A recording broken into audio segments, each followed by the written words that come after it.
Alhamdulillah, wassalatu wassalamu ala rasulillah, wa ala alihi wa sahbihi wa man walahu amma ba'd.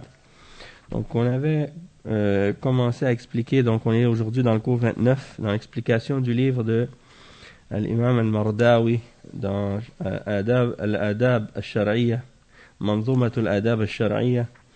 Donc c'est le poème qui explique les règles de l'éthique musulmane, les règles des manières de la charia. Et on a parlé au dernier cours, on a commencé, ou bien ça fait 2 cours, on a commencé les règles de la salutation et de comment serrer la main, et puis le fait de demander la permission avant d'entrer, et la permission aussi avant de regarder chez quelqu'un. On a expliqué ces principes-là. On dit que c'est pas permis de regarder chez les gens, dans leur maison. Lorsqu'on vient frapper, il faut se mettre sur le côté. Et on expliquait même au dernier cours, à la fin, que si quelqu'un il est aveugle, eh bien, même si il est aveugle, il doit lui aussi se mettre sur le côté et ne pas non plus essayer d'entendre ce qu'il y a chez les personnes en rentrant. Parce que des fois, les gens qui sont aveugles, par exemple, ils ont un sens de l'ouïe et de l'odorat ou d'autres sens qui sont beaucoup plus développés. Et donc, il dit qu'il doit aussi faire attention et se mettre de côté aussi pour éviter d'écouter qu'est-ce qu'il ne peut pas voir, justement. Ala kulli hal, le cheikh il continue, il dit wa kullu qiyamin la liwalin wa alimin wa walidihi aw sayyidi kurhahum hadi. Donc là, il passe à un autre sujet maintenant. C'est quoi ce sujet? C'est le fait de se lever. Quand quelqu'un rentre, ou quand toi tu vas chez quelqu'un, ou si tu es assis, quelqu'un rentre chez toi, ou quand par exemple tu es assis puis il y a quelqu'un qui rentre. Est-ce que c'est bien de se lever pour la personne qui vient? Hein? Est-ce que c'est quoi les règles à ce sujet-là dans l'islam? Donc c'est de ça que le cheikh il va parler maintenant. Donc il dit هذا في أحكام السلام أيضا وهو ما زال في أحكام السلام. فمسألة القيام للناس هل تجوز أو لا تجوز؟ القيام له 3 حالات. أولا أن يقوم له احتراما. الحالة الثانية القيام إليه لأجل السلام عليه ولقائه. والثالثة القيام عليه أي على رأسه وهو جالس. فهذه أحوال القيام وفيها تفاصيل، وهذا مقام مفيد جدا في مسألة القيام. Donc, premièrement, le cheikh il explique. Il dit que maintenant on est toujours dans les questions de la salutation et du salam. Et on continue donc à expliquer les règles à ce sujet-là. Donc il dit la question de le fait de se lever pour les gens. Est-ce que c'est permis ou est-ce que c'est pas permis? Il dit à ce sujet-là, il y a trois situations possibles. Donc il y a 3 cas possibles dans lesquels on se lève pour quelqu'un. Il dit, premièrement, le premier cas, c'est lorsqu'on se lève pour quelqu'un par respect. Ihtiraman. Donc, al-ihtiram, c'est le respect. Deuxièmement, al-halatu thaniya, la deuxième situation, c'est lorsque tu te lèves vers quelqu'un pour aller à sa rencontre et pour lui faire le salam. Tu te lèves pour lui faire le salam et pour aller à sa rencontre. Ça, c'est la deuxième situation. Troisième situation, tu te lèves sur sa tête alors qu'il est assis. Tu te lèves sur sa tête alors que lui, il est assis. Donc, on va expliquer en détail chaque situation. Qu'est-ce que ça veut dire? Al-qiyam alayhi. Yani ay ala ra'sihi. Tu te lèves sur sa tête alors que lui, il est assis. Donc, on va expliquer qu'est-ce que ça veut dire. Il dit, fahadihi ahwal. Parce que ça, en fait, c'est des pratiques ou c'est des coutumes qui sont présentes parfois dans certains pays musulmans. D'accord? Et les gens, parfois, ils savent pas comment gérer ces situations-là selon le Coran et la Sunna et selon les règles de l'islam. Dans les pays de Kufr, certaines de ces pratiques-là sont même pas connues. Hein? Il y en a des gens qui connaissent pas ça, le respect. Quand quelqu'un rentre, de se lever pour lui par respect ou des choses comme ça. Ça existe chez certaines personnes ou dans certaines cultures, mais pas chez tout le monde en fait. Et surtout pas chez les jeunes en Amérique du Nord. Ils ne connaissent pas ça. Les koufars, en général, ils ne connaissent pas cette pratique-là. D'accord? Donc, le cheikh, il dit « Wa amma » Donc c'est ça. Il dit ces différentes situations-là, il y a des détails pour chacune. Il y a des détails à expliquer pour chacune. Et il dit c'est un sujet qui est extrêmement bénéfique à connaître par rapport aux règles qui sont reliées au fait de se lever pour quelqu'un. Donc il dit أما أن يقوم تقديرا للإنسان فهذا يباح له القيام للعلماء يقوم للعالم تقديرا له ثانيا يقوم للأمير تقديرا له ثالثا يقوم لوالده إكراما له إذا جاء رابعا يقوم لمن له شأن في الإسلام الذين لهم شأن في الإسلام والعبادة فيقوم تقديرا لهم هذا لا بأس به أما القيام لسائر الناس فهذا لا يشرع أما القيام إليه فلا بأس فلا بأس به لأجل السلام عليه. Donc il commence à expliquer comme le Cheikh al-Mardawi il dit dans le poème وكل قيام لوال وعالم ووالده أو سيد كرههم هدي. Qu'est-ce que ça veut dire? Toute forme de se lever pour quelqu'un, si c'est pour autre que le dirigeant ou un savant ou ton père ou un homme important, c'est détestable. C'est ça qu'il dit dans le poème. Kurhahu, c'est-à-dire c'est détestable. Et là, Cheikh Al-Fawzan, il explique, il dit, si c'est parce que tu te lèves par respect pour quelqu'un, c'est permis, comme par exemple de te lever pour les ulama, les savants de l'islam. Tu te lèves pour le savant quand il rentre, ça c'est permis, par respect pour lui. Deuxièmement, un dirigeant, tu te lèves pour lui, par respect, ça c'est permis. Troisièmement, ton père, il rentre, tu te lèves par respect pour l'honorer lorsqu'il vient, ça c'est permis. Quatrièmement, quelqu'un qui a une importance dans l'islam, des gens qui ont l'importance dans l'islam, soit dans l'adoration ou des choses comme ça, tu te lèves par respect pour eux, il dit il n'y a pas de mal à ça.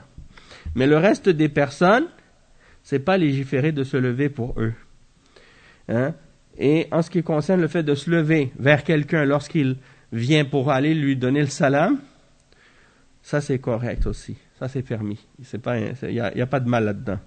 Quelqu'un qui vient, tu te lèves pour aller à sa rencontre, pour lui faire le salam, il n'y a pas de mal à ça. Il dit وأما القيام فوق رأسه فهذا حرام لأن النبي صلى الله عليه وسلم نهى عن التشبه بالأعاجم فإذا فعل هذا من باب الاستكبار ومن باب العظمة فهو حرام ولأن هذا فعل الأعاجم أما إذا فعل هذا من باب الحراسة أو الحراسة فهذا لا بأس به فقد قام المغيرة بن شعبة رضي الله عنه وقد جرد سيفه على رسول الله صلى الله عليه وسلم في غزوة الحديبية لما جاء الكفار يفاوضونه وهذا هو التفصيل في القيام. Donc ici le cheikh il explique, il dit en ce qui concerne le fait de se lever au-dessus de la tête de quelqu'un, il dit ça c'est haram. Il dit parce que le prophète sallallahu alayhi wa sallam a interdit de faire ça parce qu'il y a une ressemblance avec les kuffars.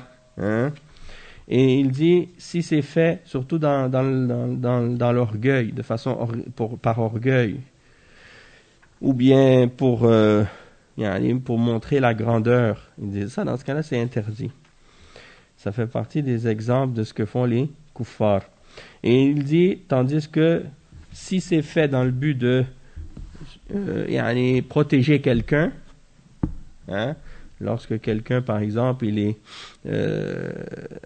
menacé ou qu'on l'attaque et que toi tu viens à sa défense, alors dans ce cas-là, c'est permis. Et il dit que Al-Mughira ibn Shu'ba, il avait dégainé son épée, hein, au-dessus de la tête du messager d'Allah sallallahu alayhi wa sallam dans la bataille de Al-Hudaybiyah, lorsque les kuffars sont venus pour négocier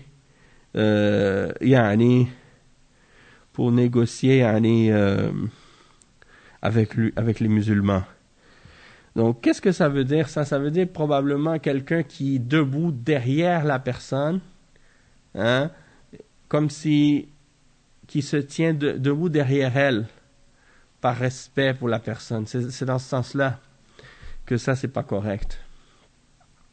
Mais si c'est dans le but de le faire dans le but de protéger quelqu'un, tu veux, comme il donne l'exemple de Al-Mughira ibn Shu'ba qui était derrière le prophète sallallahu alayhi wa sallam, ou au-dessus de la tête du prophète sallallahu alayhi wa sallam avec son épée, dans le but de le protéger au cas où les mushrikines essayaient de l'attaquer ou de faire quelque chose. Alors là, dans ce cas-là, c'est permis. Mais en d'autres cas, de se tenir sur la tête de quelqu'un, c'est pas permis. Non. Même si peut-être l'exemple ou l'idée derrière ça, c'est pas nécessairement clair, parce qu'il n'y a pas plus de détails que ça. Mais c'est ce que j'ai compris de cet exemple-là que le cheikh a mentionné. Wallahu ta'ala a'lam. Après, il dit, le cheikh al-Mardawi, il dit وَصَافِحْ لِمَنْ تَلْقَاهُ مِنْ كُلِّ مُسْلِمٍ وَتَنَاثَرَ خَطَايَاكُمْ كَمَا فِي الْمُسَنَّدِ وَلَيْسَ لِغَيْرِ اللَّهِ حَلَّ سُجُودَنَا وَيُكْرَهُ تَقْبِيلَ الثَّرَى بِتَشَدُّدِ. Donc il dit de serrer la main à tout musulman que tu rencontres, hein, tout musulman que tu rencontres, وَتَنَاثَرَ خَطَايَاكُمْ كَمَا فِي الْمُسَنَّدِ, c'est-à-dire que lorsque tu serres la main de ton frère, les péchés tombent, hein, comme c'est mentionné dans les hadiths. Et Cheikh Al-Fawzan, il dit à ce sujet-là, هذا من أحكام السلام أيضا المصافحة وتقبيل الرأس والمعانقة. أما الإنسان الذي في البلد فهذا إذا لقيته تصافحه ولا حاجة إلى المعانقة. وأما تقبيل الرأس فهذا لذوي الشأن من العلماء أو الوالد. أما المعانقة فهي إنما تشرع للغائب إذا قدم. والمعانقة معناها الالتزام وضمه إليك. لأن النبي صلى الله عليه وسلم لما قدم عليه جعفر بن أبي طالب رضي الله عنه قام صلى الله عليه وسلم وعانقه وقبل ما بين عينيه لأنه قادم من سفر. فهذه الأحوال ثلاث. Donc le cheikh il explique que on est encore dans les règles de la salutation et al-musafaha, c'est-à-dire serrer la main, taqbil al-ra's, le fait d'embrasser la tête, wa al-mu'anaqa, le fait de, comme on dit, embrasser quelqu'un quand tu lui fais l'accolade. Al-mu'anaqa, c'est de faire l'accolade. Donc ça fait partie des règles de la salutation. Il y a des règles à ce sujet-là dans l'islam. Donc le cheikh il dit en ce qui concerne la personne qui est à l'intérieur de la même ville que toi, hein, ou dans le même pays que toi. Donc tu le vois régulièrement. Quand tu le rencontres, qu'est-ce que tu fais? Tu lui serres la main. Ça c'est les règles de l'islam. En ce moment on peut pas parce qu'à cause des règles du Covid là, hein, le Covid-19 qui nous empêche de pouvoir se serrer la main. Mais en temps normal, on serre la main parce que ça fait partie des principes de l'islam. Et on n'a pas besoin de faire l'accolade à quelqu'un qui est déjà dans la ville ou qu'on voit tous les jours. Il y a des gens qui prennent l'habitude de faire l'accolade tout le temps. Et ça, c'est pas la sunna. Donc, le cheikh explique, il dit, en ce qui concerne d'embrasser la tête de quelqu'un, ça, tu le fais pour des gens importants. Parmi les savants, parmi les ulama, ou le père, hein, pour montrer du respect à ton père, tu peux le faire. Embrasser sa tête. Il dit, en ce qui concerne al-mu'anaqa, le fait de faire l'accolade, il dit ça, c'est seulement légiféré pour les personnes qui sont absentes, quand elles reviennent d'un voyage. Lorsque quelqu'un revient d'un voyage, que ça fait un bout de temps que tu ne l'avais pas vu, ou qu'il était parti puis il est revenu, à ce moment-là, tu peux lui faire l'accolade. Et c'est ça que signifie al-mu'anaqa, le fait de serrer la personne dans tes bras. Il y a un nid de la serrer sur toi. Et il donne l'exemple du prophète sallallahu alayhi wa sallam lorsque Ja'far, son oncle, Ja'far ibn Abi Talib, était revenu d'un voyage, il lui a fait l'accolade et il l'a embrassé entre ses deux yeux. Et il a fait ça parce qu'il revenait d'un voyage. Donc ça, c'est les trois situations. Quelqu'un qui est présent, tu lui serres la main. Hein? Quelqu'un ordinaire, tu rencontres, tu serres la main. Quelqu'un qui est important, tu peux embrasser sa tête. Un savant, ton père, et ainsi de suite. Quelqu'un qui vient d'un voyage, ça fait longtemps que tu ne l'as pas vu, tu peux lui faire l'accolade. D'accord? Il dit, وَهَذَا مِنْ أَحْكَامِ السَّلَامِ. Donc il dit, وَلَيْسَ لِغَيْرِ اللَّهِ حَلَّ سُجُودَنَا. C'est-à-dire que notre prosternation, on n'a pas le droit de la faire pour autre que Allah. Hein? On n'a pas le droit de faire pour autre que Allah. وَتَقْبِيلُ الثَّرَى يُكْرَهُ وَيُكْرَهُ تَقْبِيلَ الثَّرَى بِتَشَدُّدِ. Qu'est-ce que ça veut dire, تَقْبِيلُ الثَّرَى? يعني le cheikh il dit, parce que الثَّرَى, je pense que c'est la terre. Et on va lire l'explication pour clarifier. Donc, هذا من أحكام السلام وهو حكم السجود سجود المسلم سجود للمسلم عليه أو الانحناء له أو تقبيل الأرض بين يديه. C'est ça. يعني تقبيل الثرى, c'est d'embrasser la terre devant la personne. Donc, il y en a parmi les soufis, ils font ça. Il dit, je me prosterne pas devant le cheikh, j'embrasse la terre devant lui. Ah! Ça, c'est quoi ça? C'est un jeu ou quoi? Hein? A'udhu billah. Donc, c'est comme ça qu'il fait. L'autre, une fois, j'avais vu un soufi, subhanallah. C'est un frère que je connaissais depuis longtemps. Il n'était pas avec les soufis. Hein? C'est pas quelqu'un avec qui je parlais souvent ou que je fréquentais. C'est juste quelqu'un que j'avais comme ça dans mes contacts. C'est l'ami d'un ami, en tout cas. Un jour, j'ai vu qu'il a changé sa photo de profil. Il a mis une photo où il est en train de se prosterner devant... Non. Donc, une journée, j'ai vu, il a mis une photo de quelqu'un qui est prosterné devant un cheikh soufi, là. Il a mis ça comme photo de profil. Hein? Le cheikh est assis, puis lui, il est prosterné, comme. Donc, je l'ai contacté, je lui ai dit, mais c'est quoi cette photo? Tu sais pas que de te prosterner devant un être humain, ça c'est du shirk? Il commence à dire, non, il se prosterne pas, il fait un massage au pied du cheikh. J'ai dit, waouh, ajaban. Ça c'est étonnant, qu'est-ce qu'on entend des choses comme ça.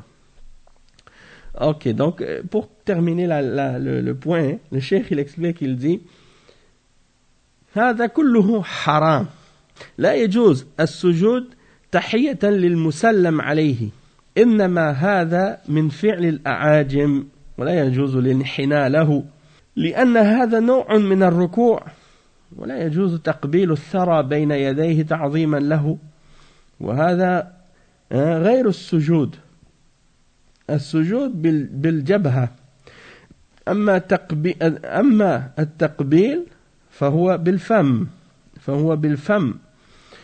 يعني كل الأحوال الثلاث لا يجوز وبعضهم يقول إن الانحناء مكروه وليس حراما. Ok, donc le cheikh il explique quoi? Il explique que parmi les règles également de la salutation et du salam, il y a les règles par exemple du fait de se prosterner, il y a le jugement au sujet du fait de se prosterner à la personne que tu salues ou de pencher la tête, de t'incliner légèrement devant la personne ou d'embrasser la tête devant elle. Il dit tout ça c'est haram, c'est pas permis. Il dit il n'est pas permis de se prosterner devant quelqu'un pour le saluer. Il n'est pas permis de se pencher la tête devant la personne. Il n'est pas non plus permis d'embrasser la tête devant la personne. Tout ça, ça fait partie des pratiques des mushrikines et des kuffars, des non-musulmans.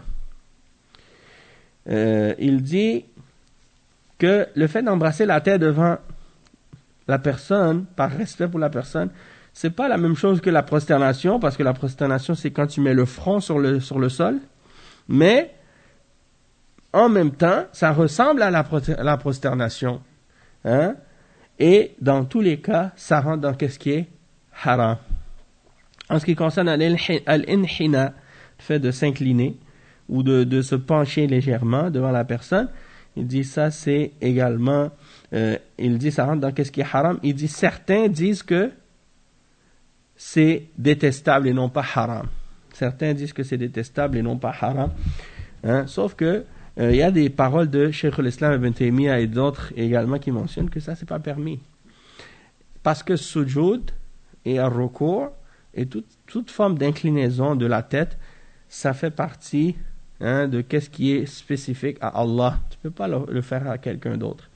Et une des choses que j'ai remarqué par exemple quand j'étais parti au Mali, que les gens ont cette tradition-là, cette coutume de pencher toujours la tête devant quelqu'un par respect pour la personne, surtout lorsqu'ils rencontrent quelqu'un pour la première fois ou bien quelqu'un qu'il y en a quelqu'un qu'il voit là comme ça, il se penche la tête.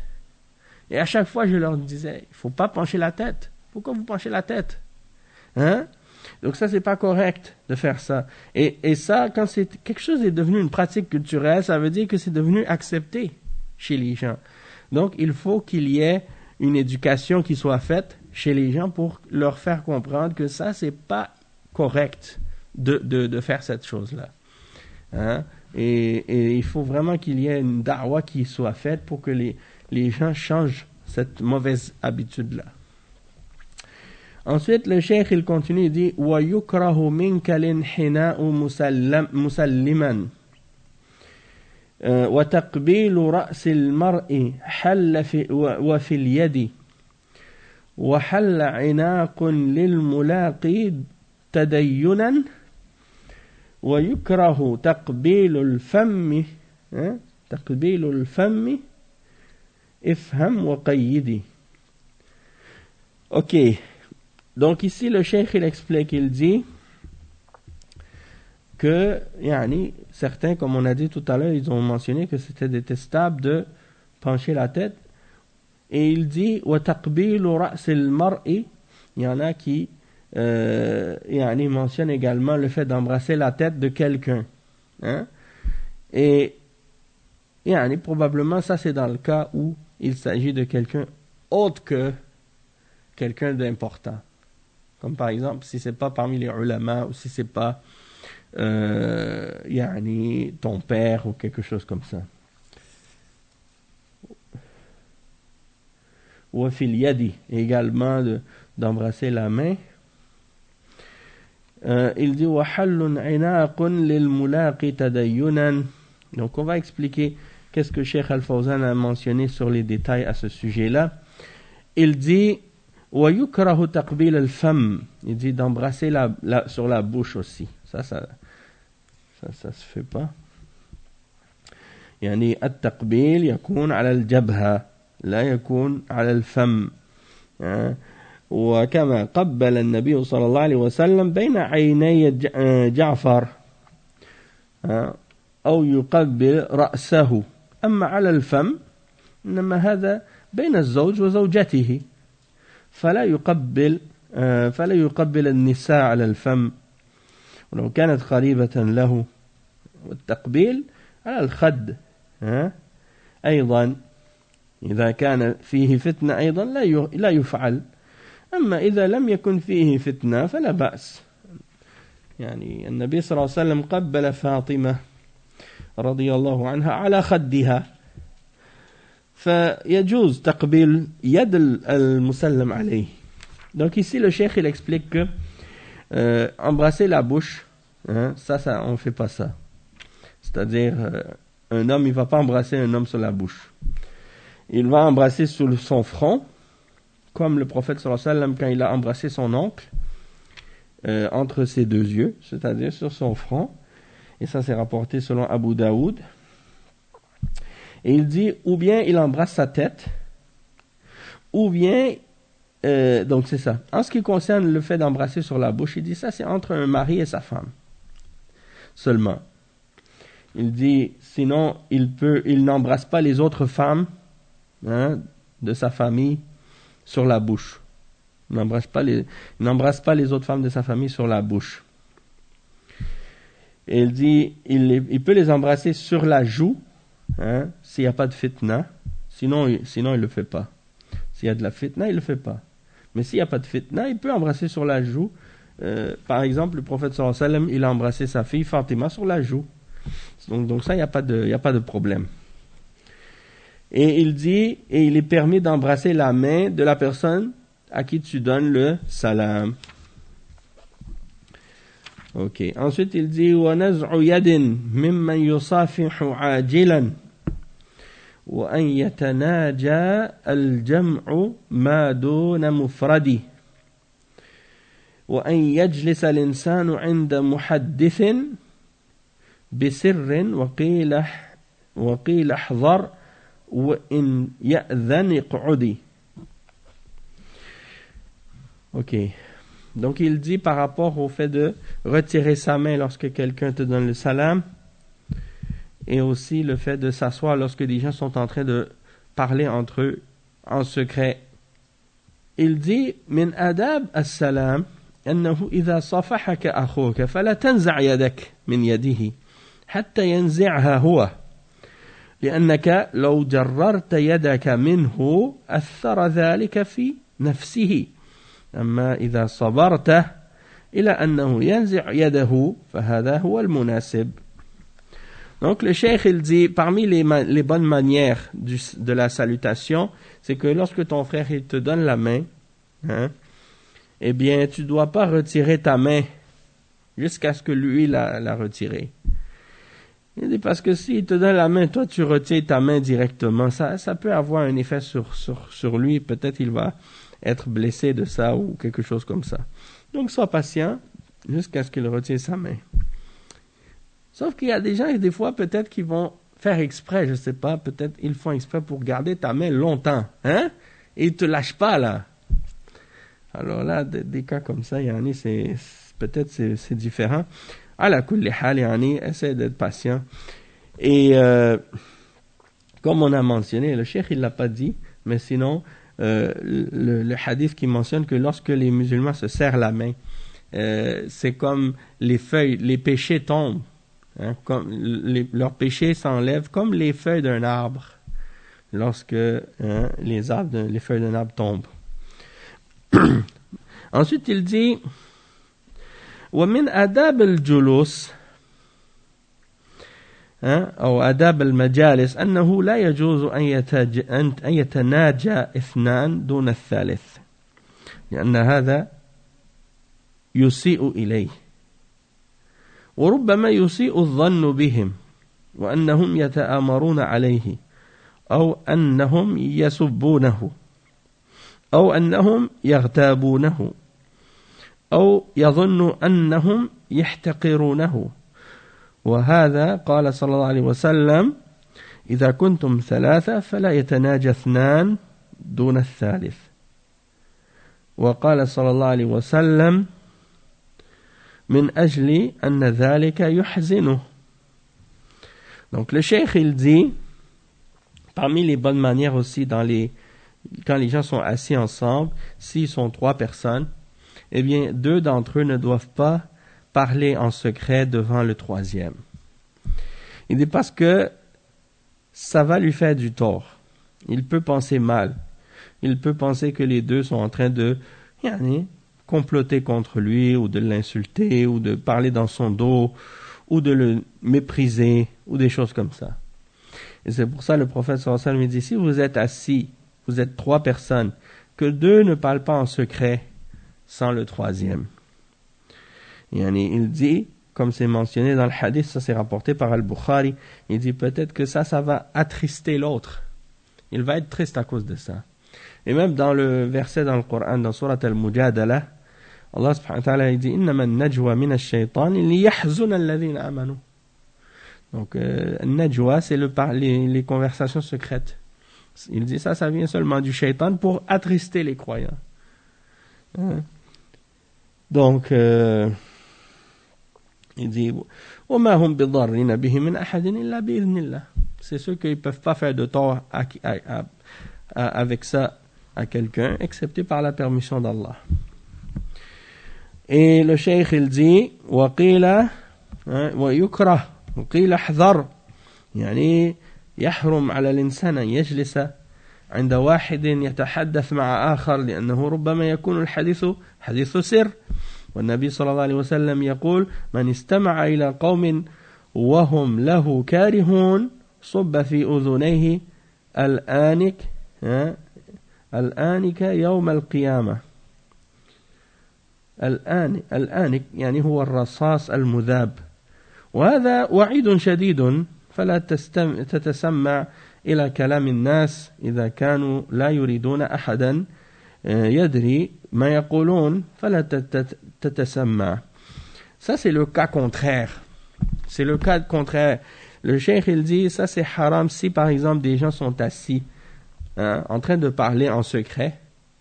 Puis toi tu t'approches d'eux, tu viens vers eux pour les écouter et entendre leurs secrets. Ça c'est interdit. Et le prophète sallallahu alayhi wa sallam a dit, comme c'est rapporté par Al-Bukhari, que celui qui vient pour entendre ce que des gens disent alors qu'ils ne veulent pas, ils n'aiment pas que tu entendes ce qu'ils disent, eh bien, au jour de la résurrection, on va faire couler du plomb fondu dans ses oreilles. Et ça, c'est une menace sévère. Donc, ça veut dire que tu ne dois pas venir essayer d'entendre les paroles des personnes lorsqu'ils sont en train de parler entre eux et qu'ils ne veulent pas que les autres entendent leur conversation. Pourquoi toi, tu viens essayer d'espionner ou d'entendre des paroles qui ne te concernent pas? Donc ça, c'est pas permis. Sauf que si des gens parlent entre eux à haute voix bien fort, que tu entends ce qu'ils disent, ça, c'est pas la même chose. Mais si c'est des gens qui parlent en secret, toi tu t'approches d'eux pour essayer d'entendre qu'est-ce qu'ils disent, ça c'est autre chose. Ça c'est pas permis. Ça c'est les règles de la morale de l'islam par rapport à ces choses-là. Donc on va s'arrêter ici, Inch'Allah, pour aujourd'hui. On va continuer, Inch'Allah, au prochain cours.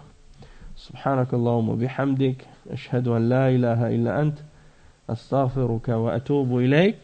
وصلى الله وسلم على نبينا محمد وعلى آله وصحبه أجمعين والسلام عليكم ورحمة الله وبركاته.